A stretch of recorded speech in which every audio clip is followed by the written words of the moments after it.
Bizi ilan etmeye gayret ettik ama yetmiyor.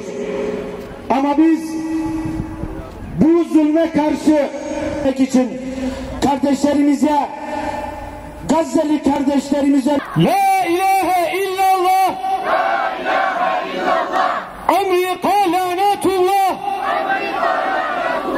tekbir, tekbir, tekbir. Billahi mineşşeytanirracim. Bismillahirrahmanirrahim. Ya eyyühellezine amenu ista'inu bis-sabri ve's-salah.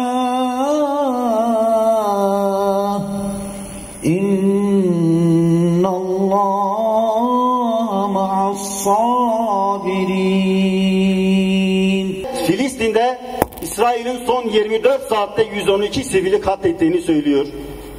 Siyonist saldırganlığın kurbanlarının sayısı 7 Ekim'den bu yana 30 bini aştı. 68 binden fazla kardeşimiz yaralı durumunda.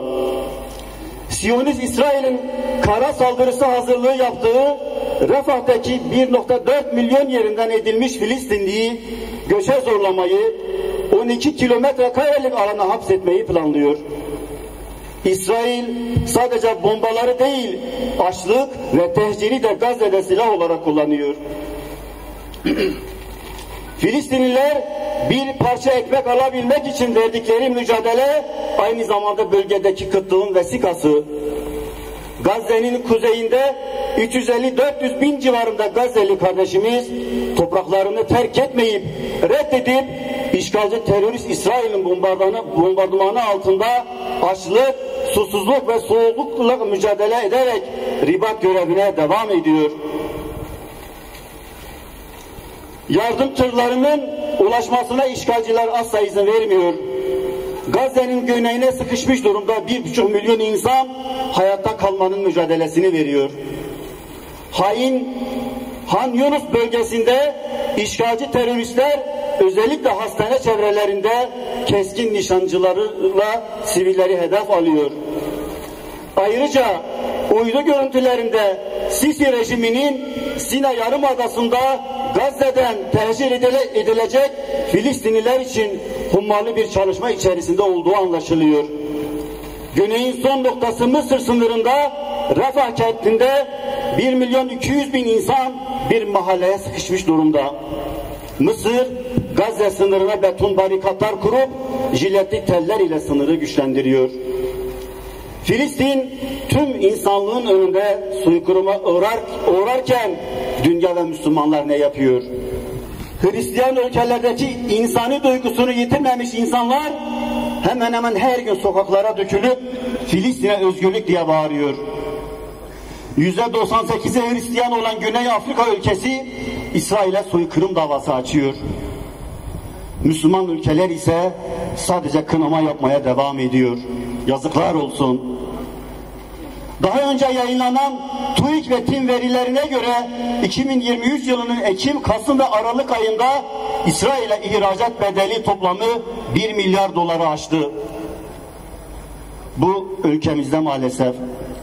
En çok ihraç edilen ürünlerin başında ise çelik ve kimyevi maddeler geliyor.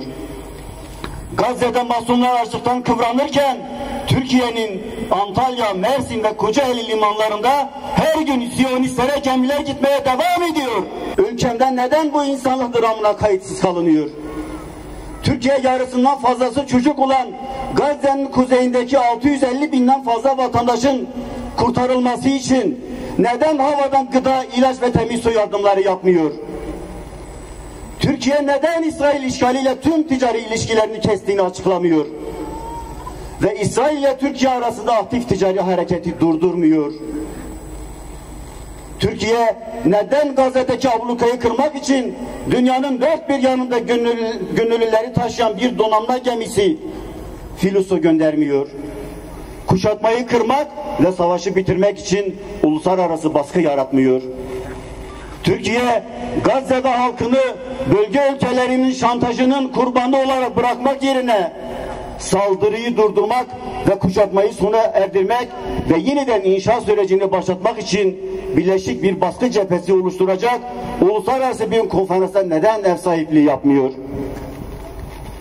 Şehit Hasan el-Benna'nın dediği gibi Filistin İslam toprakları olması, peygamberlerin beşiği olması ve Allah'ın mübarek kıldığı Mescid-i Aksa'nın içinde olması nedeniyle her Müslümanın vatanı ve davasıdır.